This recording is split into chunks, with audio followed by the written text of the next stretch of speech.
नमस्कार दोस्तों, स्वागत है आपका इस वीडियो में। आज के इस वीडियो में हम लोग हिंदी का नया चैप्टर देखने जा रहे हैं। जैसे कि हम लोगों ने इससे पहले बहुत सारे चैप्टर कर चुके हैं। आज अगला चैप्टर है हम लोगों का जीत जीत मैं निखरत जाऊँ, जो उसकी साक्षात्कार है बिरजू महाराज के द्वारा ये रचित है। और इसमें क्या कुछ है वो सारे कुछ हम आपको बताएंगे, पूरा स्टोरी हम आपको समझाने वाले हैं। तो चलिए हम लोग क्लास को स्टार्ट करते हैं।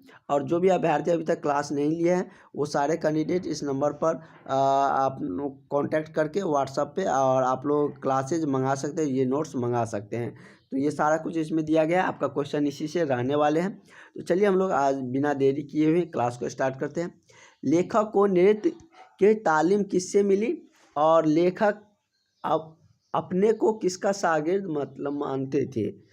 मतलब ये साक्षात्कार है, मतलब कि बिरजू महाराज साक्षात्कार जैसे इंटरव्यू होता है ना, उस तरीके से बता रहे हैं। इंटरव्यू का अर्थ ही होता है साक्षात्कार। तो लिखेंगे प्रस्तुत प्रश्न जित जित मैं निखरत हूँ शीर्षक साक्षात्कार से संकलित है, बिरजू महाराज द्वारा ये रचित है। ठीक है, इसमें नृत्य को लेकर सारा कुछ बताया गया है। और इसके बाद आप लोगों का 2 क्लास में हिंदी समाप्त हो जाएंगे, तो संस्कृत व्याकरण की तरफ हम लोग बढ़ेंगे और संस्कृत व्याकरण के कवर करेंगे। लेखक पंडित बिरजू महाराज को नृत्य की तालीम उनके पिता से मिली थी। नृत्य की तालीम किससे मिली थी? तो उनके पिता से मिली थी। लेखक अपने को अपने पिता के शागिर्द मानता था। किसका शागिर्द मानता था? अपने पिता का शागिर्द मानता था। अगला क्वेश्चन कह रहा है कि बिरजू महाराज कौन कौन से वाद्य बजाते थे। तो बिरजू महाराज जो वाद्य यंत्र बजाते थे वो अपने बारे में बता रहा है सारा कुछ। उसका नाम, ये जो टॉपिक है इसका नाम ही है साक्षात्कार। तो बिरजू महाराज सितार, गिटार, हारमोनियम, बांसुरी, सरोद, तबला बजाते थे, जो कि तबला में वो बहुत ही निपुण थे। इतने सारे कुछ वो बजाते थे। और वो प्रस्तुत प्रश्न वाले जो बताए हम आपको वो लिख दीजिएगा, तो आपका 2-3 लाइन और बढ़ जाएंगे। इसमें मतलब कि इतना ध्यान रखिएगा कि बिरजू महाराज जो है वो मतलब नृत्य करते थे। बहुत सारे उसको जो नृत्य संबंधित जो कलाएँ होती वो आते थे, जैसे कि सितार बजाना, गिटार बजाना, हारमोनियम, बांसुरी, सरोद, तबला, ये सब उनको बजाना आता था। तो ये मतलब बिरजू महाराज के बारे में यदि पूछा जाए तो ये आप ये सब बता सकते हैं। बिरजू महाराज एक वाद्य यंत्र बजाते थे, ये इतनी सारी चीज़ उसको बजाने आता था। बस इसी के इर्द गिर्द इसका रहने वाले एक और इसका क्वेश्चन है। उसके बाद दूसरा टॉपिक देखते हैं कि बिरजू महाराज ने नृत्य की शिक्षा किससे और कब देनी शुरू की। तो बिरजू महाराज ने संगीत भारती में, पहले हिंदुस्तान का म्यूजियम डांस एकेडमी होती थी, उसमें नौकरी को छोड़कर लखनऊ आ गए। क्या क्या? पहले उसको संगीत भारती में नौकरी मिली थी, लेकिन उसको छोड़कर कहाँ आ गए? लखनऊ आ गए। भारतीय कला केंद्र पूसा रोड में नियुक्त हुए। कहाँ पे नियुक्त हुए? भारतीय कला केंद्र पूसा रोड में नियुक्त हुए।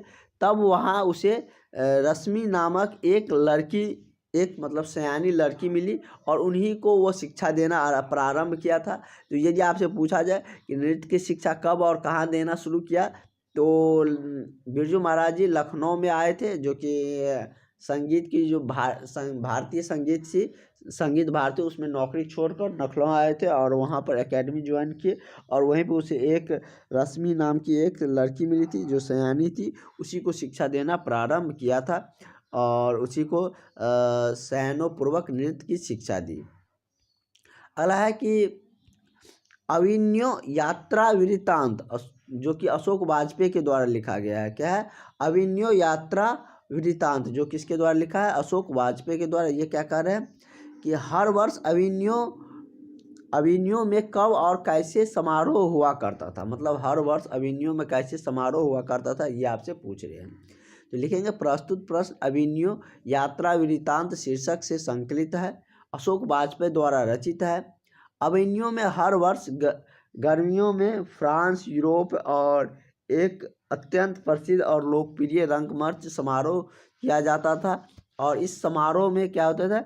नाट्य मंच के साथ साथ गायन आदि की जो सांस्कृतिक कार्यक्रम है वो प्रस्तुत किए जाते थे। मतलब ये क्या था, यहाँ पर मतलब कार्यक्रम होते थे, हर वर्ष होते थे।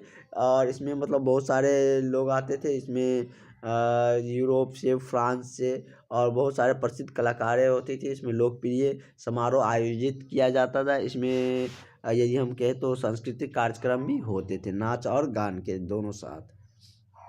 उसके बाद है कि ला त्रिशूल के निर्देशक को किस बात पर अचरज हुआ था, मतलब लाल त्रिशूल के किस बात पर अचरज हुआ था। इस सबसे कम क्वेश्चन आने की चांसेस है, इसलिए हम लोग इस टॉपिक से सिर्फ आपको बता देते हैं कि क्या हुआ था, और जहाँ से क्वेश्चन आएंगे वो सारे हमने आपको बताए भी हैं। तो लेखक ने ला शत्रुज में जो पाया उसे उसके प्रति वह कृतज्ञ है। उसने वहाँ जो गवाया उसके लिए उसके मन में गहरी पीड़ा थी। क्या थे उसके मन में जो गवाया था वहाँ पर उसके लिए बहुत ही गहरी उसकी पीड़ा थी। उसकी बहुत स्टोरी है, उतना अभी जानने की हम लोगों की ज़रूरत भी नहीं है। ये हम लोग परंपरा वाला बहादुर हम लोग देख चुके थे। उसके बाद नौबतखंड 3-4 और बच रहा है, हमको लगता है 1 से 2 क्लास में हम लोगों का हो जाएगा। ठीक है, मछली हम लोग देख लेते हैं, 3 चैप्टर आज हो जाएगा। मछली चैप्टर जो है वो विनोद कुमार शुक्ल के द्वारा लिखा गया है। किसके द्वारा? विनोद कुमार शुक्ल के द्वारा ये मछली चैप्टर लिखा गया है, जो कि आपको इसमें मछली के रिगार्डिंग क्या कुछ इसमें हुए थे वो सारा कुछ आपको बताए जाएंगे। इसमें अच्छे क्वेश्चन आपसे पूछे जाएंगे, इससे 1 से 2 क्वेश्चन आने की चांसेज है। इस टॉपिक्स को आपको अच्छा से पता होनी चाहिए, और हम आपको बता देते हैं क्या कुछ हुआ था। मछली को लेकर लेखक का अभिलाषा क्या थी? कह रहा है कि मछली को लेकर लेखक की अभिलाषा क्या थी। तो प्रस्तुत प्रश्न शीर्षक कहानी से संकलित मछली शीर्षक कहानी से संकलित है, जो कि विनोद कुमार शुक्ल द्वारा ये रचित है। मछली को लेकर लेखक की अभिलाषा थी कि वह पिताजी से उसने एक मछली मांग लेगा और कुएं में डालकर बड़ा करेगा। मतलब कि लेखक की अभिलाषा थी कि वह पिताजी से उसने एक मछली मांग लेगा और क्या करेगा, उसमें कुआं में देकर बड़ा करेगा। जैसे आप लोग छोट में किसी के घर में मछली आते होंगे, तो अगर ज़िंदा रहता था तो वो सोचते थे इसको हम पानी में रखेंगे तो वो ज़्यादा बड़ा होंगे तो हम उसको देखेंगे। तो यही सोच है, यही अभिप्राय था। उसके बाद क्या हुआ, जब मन होगा उस मछली को वह बाल्टी से निकाल लेगा और उसके साथ बच्चे मिलकर खेलेंगे। लेकिन ऐसा तो उसको इतना नहीं पता था बच्चे की कि वो उसको हम पानी से निकालेंगे तो मर जाएगा।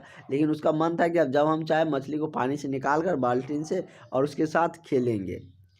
मन बहल जाने के बाद वह उसे फिर कुएं में डाल देगा। ये मतलब इस तरीके से वो सोच रहे थे, मतलब इस तरीके से उसका अभिप्राय था। लेकिन संतु अब वह मतलब ये संतु को लेकर बताए जा रहे थे। संतु मछली को लेकर क्यों भाग गए, ये आपसे पूछ रहा है। तो मछली को देखा ना, जैसे कि मछली लाया था उसको काट रहा था, उसके घर में कोई भग्गू नाम का था आदमी, वो काट रहा था। वो देखा ना काटे हुए तो वो लेकर भागने लगा। वही कह रहा है कि भग्गू मछली काट रहा था, वो अजीब तरीके से काट रहा था। मछली को काटने का उसका जो ढंग था वो अत्यंत निर्मलतापूर्ण था। कुएं में डालकर मछली को बड़ा करने के लिए संतु मछली को लेकर भाग गया। जब देखा कि मछली को काट रहा है मर जाएगा, तो मछली को लेकर संतु क्या किया, भाग गया और कुएं में डालकर जैसे कि बड़ा होने के लिए वो मछली को लेकर भाग के चला गया। अगला है कि लेखक ने मछली की आंखों में क्या देखा था। तो लेखक ने कह रहा है कि लेखक मछली की आंखों में क्या देखा था। तो लेखक ने दोनों हाथों से मछली को उठाया, उसने मछली को अपने चेहरे के बिल्कुल पास किया और उसके आंखों में अपनी धुंधली धुंधली परछाई दिखाई पड़ी। जैसे ही मछली को आप अपने नज़दीक लाइएगा तो आपको उसमें कुछ दिखाएगा, अपने जैसे परछाई दिखेगा, या आपको उसमें दिखाएगा कि मेरा जो परछाई है वो बन रहा है हल्का हल्का। मतलब गौर से देखने पर ऐसा नहीं है कि आपका रियल में परछाई उसमें दिख रहा है, लेकिन उसमें मतलब कि उसमें होता है, उसका ऐसा शेप होता है, उसमें नज़र आने लगता है। तो जैसे कि पानी में आपको अपना परछाई नज़र आते हैं, उस तरीके से उतना क्लियरेंस तो नहीं आता है, लेकिन आपको दिखाई देगा कि यहाँ पर कुछ मेरे आकृति का बन रहा है। तो वही जब नज़दीक लाए, पास लाए, तो उसकी आंखों में क्या धुंधली धुंधली परछाई दिख पड़ रही थी। लेखक समझ नहीं सका कि वह परछाई उसकी थी या मछली के रंग ही कुछ ऐसा था। मतलब कि वह लेखक महोदय इसमें कह रहे हैं कि वह नहीं समझ पाया कि वह उनकी परछाई बन रहा था मछली की आंखों में या उनका रंग ही वैसा था।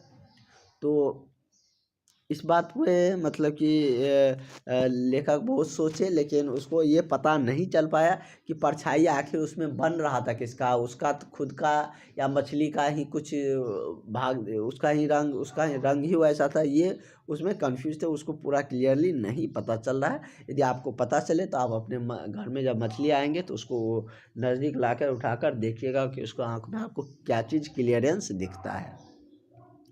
अगला है कि संतू दीदी को टकटकी बांध कर क्यों देते। इसमें 2-3 कैरेक्टर से आपको पूछेंगे। एक संतू को लेकर आपको पूछा जाएगा तो आप समझ जाए संतू क्या चाहता था। वो चाहता था कि हम मछली को मतलब कुएं में रखे, बाल्टी में रखे, जब हम निकाल के उसके साथ खेले और जब चाहे उसमें रख के फिर बड़ा होने के लिए छोड़ दे। वो नहीं चाहता था कि मछली को मारे या काट दे। तो ये आप समझिए। उसके बाद लेखक महोदय के ये परछाई वाला आप समझिए कि कैसे क्या उसमें लिखना है, क्योंकि उसमें जब मछली को नज़दीक लाते हैं लेखक महोदय अपने आँख के नज़दीक दोनों हाथ से उठाकर, तो वो आँख में उसको कुछ दिखता है और वो पूरा जस्टिफाई वो समझ नहीं पाता है कि वो उसका परछाई है या मछली का खुद रंग ही वैसा है। उसके बाद है कि संतू दीदी को टकटकी बांध क्यों देख रहा था। तो संतू अपने दीदी को टकटकी बांध कर क्यों देख रहा था। संतू अपने दीदी को मतलब जैसे ही दीदी संतू को कंघी से सवार रही थी, तो जैसे किसी का बाल बांधा जाए तो वो उसके फेस आगे होते हैं ना, तो वो मतलब क्या कर रहे थे कि संतू अपनी बड़ी बड़ी आँखें से दीदी को सुंदरता को देखकर विस्मत चित्त से वह टकटकी बांध अपनी प्यारी बहन को देख रही थी। मतलब दीदी का अर्थ यहाँ प्यार, उसकी बहन थी, बड़ी होंगी तो इसलिए उसको दीदी बोल रही थी। तो वो मतलब कि दीदी को शोभा निखर रहा था कि मतलब जैसे संतू का केस बांध रही थी उसकी दीदी, तो वो अपनी दीदी के तरह ही टकटुक्की मारकर देख रही थी उसकी सुंदरता को, और मतलब कि उसकी शोभा को क्या रहे थे, निखार रही थी। तो इस तरीके से हम लोगों का आज ये 3 टॉपिक हम लोग कवर कर लिए, जो कि छोटा छोटा टॉपिक था, और जो बड़े टॉपिक थे वो हमने आपको बता रखे हैं। जिस जीत में निखर जाओ, ये बिरजू महाराज जी के जो द्वारा लिखा गया है, ये भी हम लोग देख चुके हैं। साथ ही अशोक वाजपेयी जी के द्वारा जो अविन्यो ये यात्रांत वृतांत है, ये भी हम लोग देख चुके। उसके बाद हम लोग मछली की जो कहानी है ये भी जान चुके। नेक्स्ट क्लास में होगा तो हम लोग परंपरा का मूल्यांकन, एक चैप्टर ये रह जाएगा। बहादुर हम लोग देख चुके हैं, बहादुर हमने आपको बता दिया। इसके बाद ये बचेगा नौबत खाने में इबादत, इसको भी देख लेंगे। उसके बाद शिक्षा संस्कृति और महात्मा गांधी, ये तीनों को रहने देते हैं हम लोग। नेक्स्ट क्लास में ये तीनों को कवर कर लेंगे। एक क्लास और लगेंगे हिंदी में, उसके बाद संस्कृत व्याकरण आपका स्टार्ट हो जाएंगे, और उसी में हम लोग हिंदी व्याकरण भी देखेंगे, जो कि आपके हिंदी व्याकरण और संस्कृत व्याकरण की हम बात करें तो दोनों में कंबाइन करके बताएंगे, ताकि आपको समझ में चीज़ें अच्छे से बेहतर से आए। और आप क्योंकि हिंदी में इस बार व्याकरण से अच्छा क्वेश्चन पूछा गया है, तो इसलिए आपको हिंदी व्याकरण में भी अच्छे कंठस्थ होना चाहिए, ताकि आपको अच्छे नंबर हिंदी व्याकरण में भी आ सके। तो इस तरीके से आज हम लोग इससे ज़्यादा नहीं करते हैं, रहने देते, क्योंकि 3 चैप्टर हो चुका है, और ज़्यादा चैप्टर एक दिन में एक साथ करेंगे तो आप लोगों को भी थोड़ा सा बोरिंग लगेंगे। और जो इवनिंग वाला क्लास है उसमें इंग्लिश चलता रहेगा, और इंग्लिश में ट्रांसलेशन से 10 नंबर पूछे जाते हैं। अभी 10 नंबर की हम लोग तैयारी कर रहे हैं पूरी ट्रांसलेशन, और जनरली प्रेजेंट टेंस से पूछा जाता है, जो अभी हम आपको बता रहे हैं।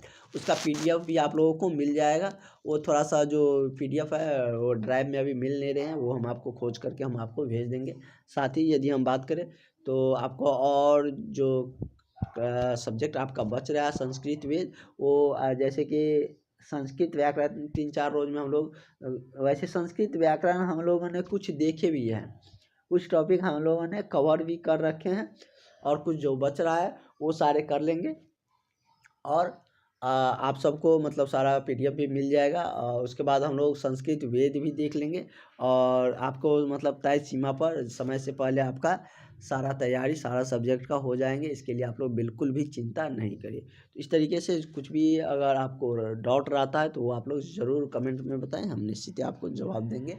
और आप लोग जो भी अभी तक क्लास नहीं लिए हैं वो सारे कैंडिडेट क्लास ज़रूर ज्वाइन कर लेते हैं।